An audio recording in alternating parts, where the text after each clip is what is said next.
शनिवार को straight of Hormuz से गुजर रहे 2 भारतीय जहाजों पर फायरिंग ने इस रूट को लेकर तनाव फिर से बढ़ा दिया है। अब उस वक्त का वीडियो भी जरा सामने आ गया जो हम आपको दिखाने जा रहे हैं, जब IRGC के गार्ड्स भारतीय जहाज को हॉर्मुज रूट के पास करने से रोकते हुए नजर आए। इस दौरान पूरी बातचीत सामने आई है जिसमें साफ साफ सुना जा सकता है कि IRGC के गार्ड्स भारतीय जहाजों को वापस लौटने के लिए कह रहे हैं, जिसके बाद भारतीय जहाज वापस लौट जाते हैं।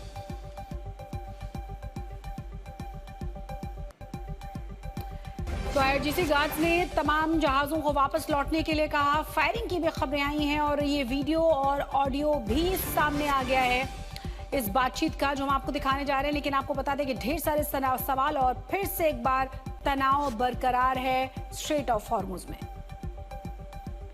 हालांकि इसको लेकर ईरान की तरफ से साफ किया गया है कि भारत उसका अच्छा दोस्त है और सब कुछ सामान्य हो जाएगा, लेकिन जिस तरह से तनाव की स्थिति बनी हुई है उसे लेकर ढेर सारे सवाल हैं।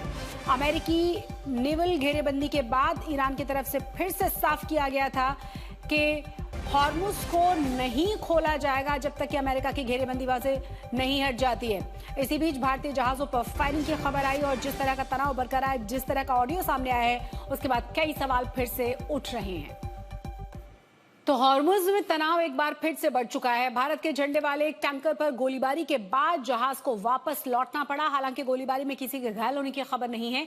ईरान का कहना है कि उसने हॉर्मुज को फिर से बंद कर दिया है और नियंत्रण कड़ा कर दिया गया है। वहीं ट्रंप ने इसे ब्लैकमेल बताते हुए फिर से चेतावनी दी है।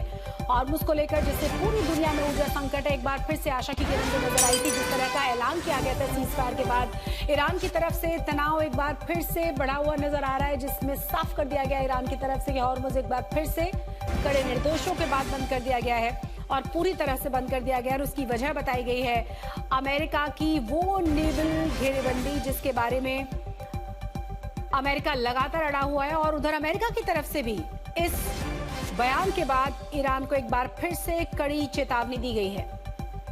इसी बीच भारतीय जहाज पर गोलीबारी और साथ ही उन्हें वापस लौटने के निर्देश वाला ऑडियो भी वायरल हुआ है। तो तस्वीर हम आपको दिखा रहे हैं। गोलीबारी के बाद जानकारी जो मिल रही है वो ये कि फायरिंग में कोई हताहत नहीं हुआ है, पूरी तरह से सब सुरक्षित है। लेकिन IRGC गार्ड्स की तरफ से साफ कर दिया गया था कि यहां से उन्हें वापस लौटना होगा और उसके बाद भारतीय जहाज वापस लौट गए। इस पूरे मामले में ईरानी जो राजदूत हैं भारत में, उन्हें तलब किया गया है और बयान यह आया है ईरान की तरफ से कि भारत उनका अच्छा दोस्त है, बहुत ही जल्द सब सामान्य हो जाएगा। लेकिन स्थिति अभी भी सामान्य नहीं है। हॉर्मुज के भीतर जहाजों की आवाजाही पर पाबंदी है और उसकी सबसे बड़ी वजह ईरान की तरफ से बताई गई है अमेरिका की नेवल घेरेबंदी। ज्यादा जानकारी के साथ हमारे संवाददाता आशुतोष मिश्रा जुड़ गए, उनका हम रुख करेंगे। आशुतोष, अभी ताजा अपडेट क्या है? जिस तरह से ईरान की तरफ से कहा गया है कि भारत एक अच्छा दोस्त है और बहुत ही जल्द सामान्य हो जाएगा, दूसरी तरफ हम अपने दर्शकों को वीडियो और ऑडियो दिखा रहे हैं कि किस तरह से फायरिंग हुई है और किस तरीके से IRGC ने बहुत साफ साफ कहा वापस लौट जाने के लिए। दरअसल कल अगर आपको याद हो शशि, शनिवार की सुबह ही इधर 8:30 से 9 बजे का समय था। IRGC ने कहा कि हम ब्लॉकेड हटा रहे हैं और उसके बाद हमने देखा कि तुरंत जो क्रूड ऑयल है अमेरिका में उसके प्राइस स्लम करके 30% एक झटके में नीचे गिर गए थे। लेकिन कहीं ना कहीं एक मिसकम्युनिकेशन ईरान और अमेरिका के बीच साफ दिखाई देता है। ईरान ने ब्लॉकेड हटाया और उसके 1 घंटे के बाद तमाम जो शिप्स हैं जो अपने पोर्ट पर हैं या किसी ने एंकरेज किया हुआ है वो आगे की ओर निकल रहे थे। यहाँ तक हमने एक शिप पर फायर देखा, कम से कम 6 ऐसे जहाज हैं जिनको वापस इराक के बुशरा लौटना पड़ा था, जो स्ट्रेट ऑफ हॉर्मुज की ओर आगे बढ़ रहे थे, उनको भी लौटना पड़ा था।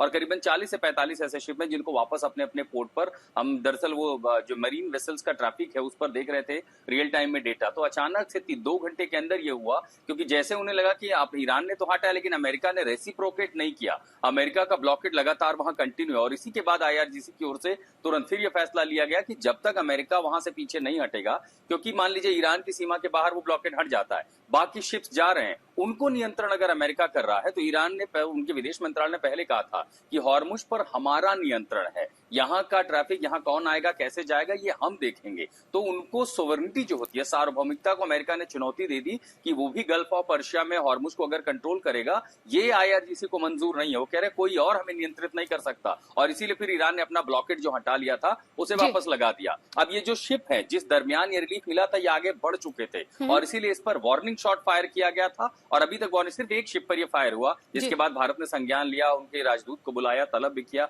ईरान ये कह रहा है कि हमारा दोस्त, और देखिए ऐसा नहीं कि बिल्कुल टैंकर नहीं आए हैं, टैंकर वहां से आए हैं। इसके पहले भी LNG की जो शिप है, जो वेसल्स हैं, वो कुछ यहाँ पर आए हैं जिन्होंने सप्लाई की है। तो अब उसका असर क्या होगा? सबसे बड़ी बात ये समझिए, किसी एक शिप पर अगर एक बार फायर हो चुका है, अब वहां दुनिया का कोई देश ये आश्वासन दे दे कि सब ठीक हो गया, निकल लीजिए। अब किसी जहाज की वहां से हिम्मत